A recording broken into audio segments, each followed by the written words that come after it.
मित्रांनो, एके दिवशी घमंडमध्ये येऊन गरुडाने श्रीकृष्णाला विचारले, देवा, या पृथ्वी तलावरती माझ्यासारखा जास्त वेगाने उडणारं कोणच नाही आहे. श्रीकृष्ण हसले आणि निघून गेले. त्याचं बघून सुदर्शन चक्र म्हणाला, देवा, या पृथ्वी तलावरच काय पूर्ण ब्रह्मांडामध्ये माझ्यासारखं शक्तिशाली अस्त्र कोणच नाही आहे. श्रीकृष्ण हसले आणि तिथून निघून गेले.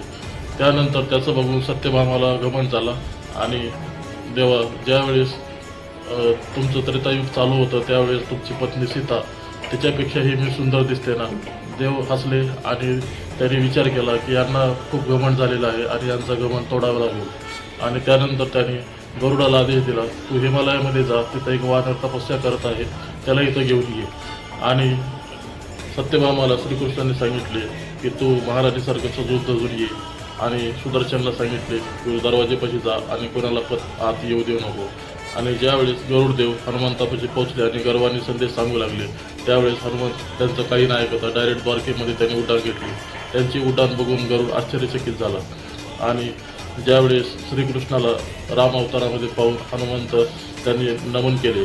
आणि श्रीकृष्णाने हनुमंताला विचारले की हनुमंता, तू ज्यावेळेस इथं आला त्यावेळेस तुला काही अडचण तर आली नाही ना.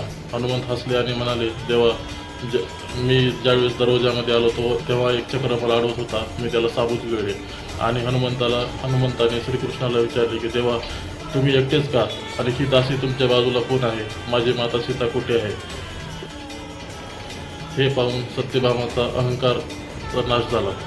मित्रांनो, अशा प्रकारे भगवान श्रीकृष्णाने सत्यभामा, गरुड आणि सुदर्शन चक्र यांचा गर्व नाहीसा केला. तर त्यामुळेच म्हणतात ना मित्रांनो की आत्मविश्वास असावा पण गर्व नसावा. तर प्रेमाने बोला. जय श्रीकृष्ण.